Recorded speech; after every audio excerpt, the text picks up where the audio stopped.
नमस्कार दोस्तों। देखिए, आज एक विशेष प्रकार के ज्वलंत मुद्दे को लेकर के मैं आपसे बातचीत कर रहा हूँ। हालांकि इस मुद्दे को लेकर के मैंने 1-2 दिन पहले ही जब ये मैसेज आया था, एक वीडियो के माध्यम से एक संदेश दिया था कि जैसा भी सरकार कर रही है उसके अनुसार अपने को किस तरह से अपनी तैयारी पर गौर करना चाहिए। लेकिन उस वीडियो के ऊपर आप लोगों के जो कमेंट्स आए, उसके अलावा और भी बहुत सारे विद्वानों ने अपने अपने तरीके से जो अपने वीडियोस के माध्यम से बताया, उनके साथ में बहुत सारे स्टूडेंट्स के कमेंट आए। उन सबको पढ़ने के बाद, समझने के बाद में 2 बातें बहुत अच्छे से स्पष्ट होती है। पहले नंबर पर ये कि जो सरकार के द्वारा 50% महिलाओं के लिए आरक्षण का फैसला लिया गया है, उसको लेकर के इस समय 2 अलग अलग प्रकार के समूह विद्यार्थियों में बन चुके हैं, जिसमें एक समूह इस बात को समर्थन के माध्यम से आगे बढ़ा रहा है, जबकि दूसरे समूह के लोगों का ये मानना है कि ये बात ठीक नहीं है। वहाँ केवल बालकों की या पुरुष वर्ग के लोगों की ही बात हो तो एक सीमा के बाद ये तय हो जाता है कि दोनों ही प्रकार के लोग हैं, दोनों तरह की विचारधारा के लोग हैं। लेकिन जब बहुत सारी बहनों के, महिलाओं के कमेंट्स पढ़े गए, उसके बाद में ये महसूस होता है कि निश्चित रूप से कहीं न कहीं इस प्रकार के फैसले से ज़्यादातर विद्यार्थियों में टीस है। और ख़ास तौर पर अगर देखा जाए, केवल पुरुष वर्ग में ही हो तो कोई बड़ा मुद्दा हम उसको नहीं कहेंगे, लेकिन महिलाएं भी इसके लिए खुद आगे आकर बोल रही है कि फैसला ठीक नहीं है। इसका अर्थ निश्चित रूप से आप लोगों के मन में जो दर्द है, विशेष रूप से पुरुष वर्ग के लोगों के बीच में, उसको समझा जा सकता है। यहाँ पर खास बात जो मैं करने जा रहा हूँ उसमें है, महिलाओं के लिए ग्रेड 3 में 50% आरक्षण विरोध के स्वर। जब से इसके बारे में फाइनली मुख्यमंत्री महोदय के माध्यम से स्वीकृति देकर के संदेश जारी हुआ, अखबार में सूचना आपको मिली, विभिन्न माध्यमों से मिली, तब से ही इसको लेकर के कई तरह के विरोध शुरू हुए हैं। विरोध के स्वर इतने तेज़ हैं कि ज़्यादातर लोग इसके बिल्कुल भी पक्ष में नहीं है और इसके विपक्ष में आकर के खड़े हो गए हैं। और ये बात उस समय ज़्यादा ताकतवर लगती है जब खुद महिलाएं, जिनके लिए 50% आरक्षण तय किया गया, वो भी इसके विरोध में हैं। खास तौर पर मैंने कुछ कमेंट्स पढ़े, उन कमेंट्स की भाषा के आधार पर मैं बता रहा हूँ। खुद महिलाएं नाराज, यानी इससे जिनके लिए आरक्षण किया गया वो भी नाराज है। और नाराज क्या, कम से कम 5 कमेंट मैंने ऐसे पढ़े हैं जिनमें लिखा हुआ तुगलकी फरमान, यानी कि ये जो फरमान है वो इस प्रकार का है जो किसी भी स्थिति में बहुत अच्छा साबित नहीं हो सकता। कई लोगों ने कहा है कि इस सरकार को वोट देकर अच्छा नहीं किया, कई लोगों ने कहा है कि ये सरकार मनमानी करती है, कई लोगों ने कहा बिना सोचे समझे फैसला लिया गया है।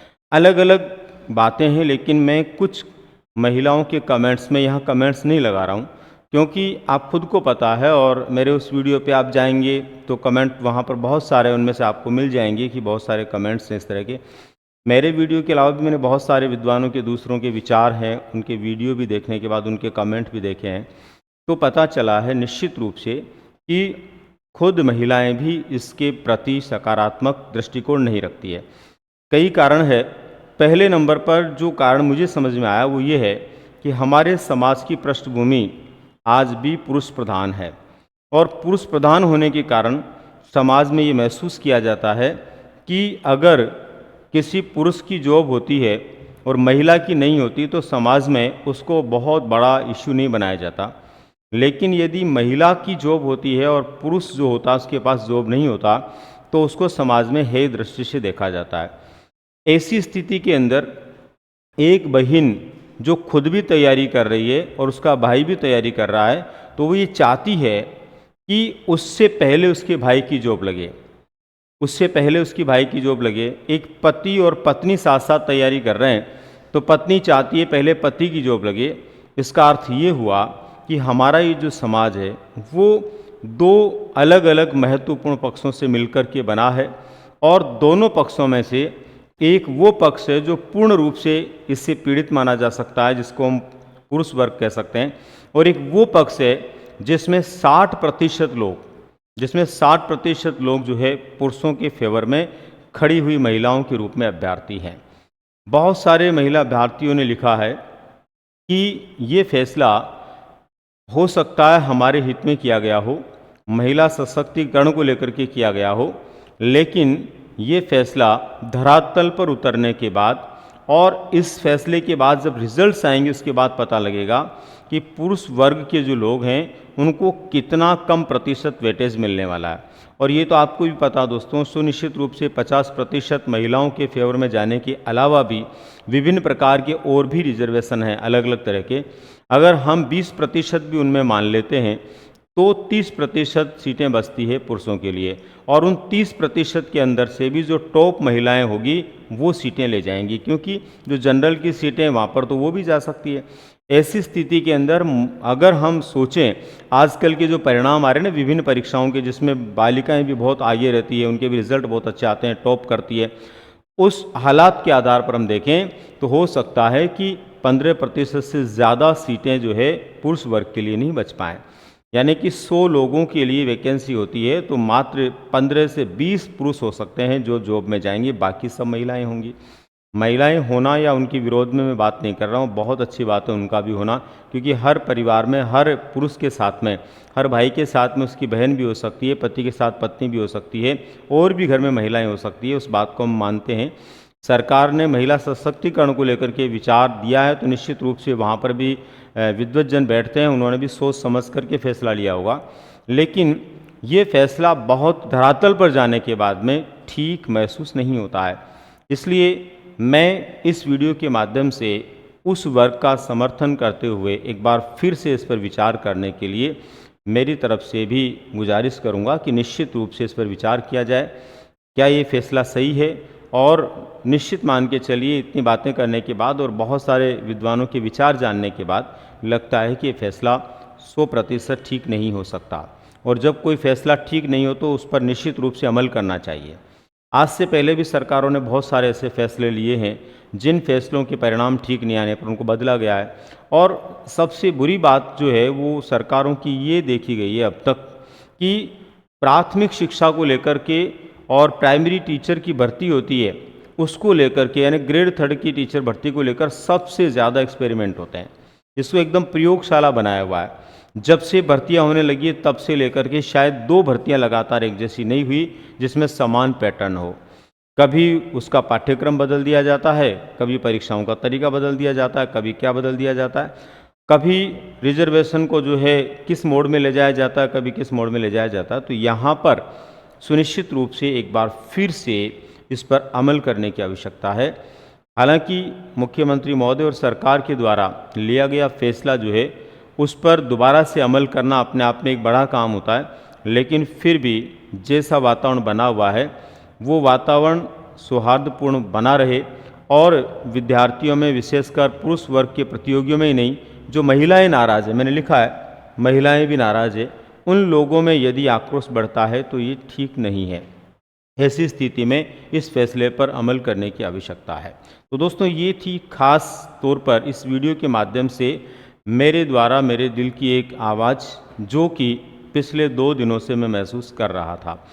खास इसके साथ में मैं ये भी बताना चाहूँगा कि ऐसा सब कुछ होने के साथ ही ये तय हो गया है दोस्तों कि बहुत जल्द आपको जो है ग्रेड 3 की भर्ती देखने को मिलेगी। आज भी कुछ ऐसे समाचार, ऐसे मैसेज थे जिन समाचारों और मैसेज में लगभग ऐसा सुनने में आ रहा है कि रीट के लिए विज्ञापन इसी महीने के आखिरी तक आ सकता है, यानी जून के महीने में लास्ट तक आपको रीट के लिए विज्ञापन देखने को मिल सकता है। तो ऐसी स्थिति में हमें अपनी तैयारी के ऊपर भी ध्यान देने की आवश्यकता है। यहाँ पर जो कुछ हो रहा है इसको लेकर सरकार अमल करेगी, आपका केवल सरकार का ध्यान आपकी तरफ आकर्षित करना है, जो खामियां आ रही है वो बताना है, उसके लिए आप पूरा प्रयास कर रहे हैं। निश्चित रूप से हम लोग भी आप लोगों के साथ मिलकर के इस विचार को बहुत बेहतर नहीं मानते हुए समर्थन करते हैं कि विचार इस पर किया जाना चाहिए। लेकिन इन सब के बीच में दोस्तों अपनी तैयारी को हम नहीं भूल सकते। हमें निश्चित रूप से अपनी तैयारी के लिए भी आगे बढ़ना चाहिए।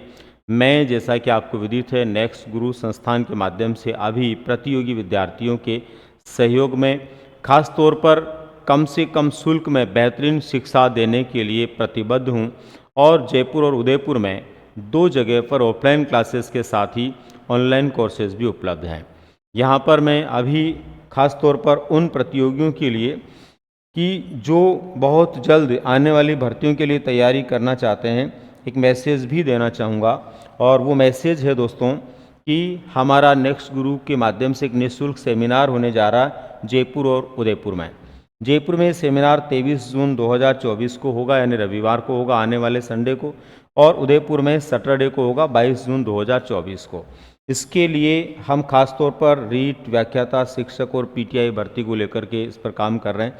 शिक्षक भर्ती हमारा मेन मुद्दा है, मकसद है, उसके लिए काम करना, विद्यार्थियों को शिक्षक बनाने की दिशा में आगे ले जाना और एक अच्छा मार्गदर्शन प्रदान करना। सेमिनार में भाग लेने के क्या फ़ायदे हो सकते हैं? शिक्षक भर्तियों की तैयारी हेतु अच्छा मार्गदर्शन उसमें होने वाला है। पाठ्यक्रम संपूर्ण करवाने की क्या प्रोसेस नेक्स्ट गुरु की रहती है, वो हम बताने वाले हैं। नेक्स्ट गुरु ने एक नया मेथड अपनाया है, विशेषकर कम समय में अच्छा पाठ्यक्रम हो जाए और जो विद्यार्थी कोचिंग करने के लिए आए वो 100% सक्सेस की सीमा तक पहुंच पाए। इसके लिए एक रिकॉल मेथड हमने खुद ने तैयार किया। ये मेथड क्या है और किस तरह से इस मेथड से पढ़ाया जाना है, तो सफलता के लिए रिकॉल मेथड किस तरह से महत्वपूर्ण है, इन सब बातों को लेकर के दोस्तों ये सेमिनार होने वाला है। तो दोस्तों जो आपका मुद्दा चल रहा है, जो प्रकरण चल रहा है, उस प्रकरण को भी आपको ध्यान में रखना है। सरकार उस पर अमल करे, आपके फेवर में कुछ और फैसला हो। इसी के साथ साथ आप सभी लोगों को अपनी तैयारी के लिए भी जुट जाना चाहिए। दोस्तों हमारी तरफ से और भी किसी प्रकार का इस तरह का विचार या समर्थन आप लोगों के लिए हमेशा रहेगा, बशर्ते सकारात्मक दिशा हो और वास्तविक या जायज़ तरीके से बात करने की जगह हो। मिलते हैं दोस्तों फिर किसी नई जानकारी के साथ में। धन्यवाद।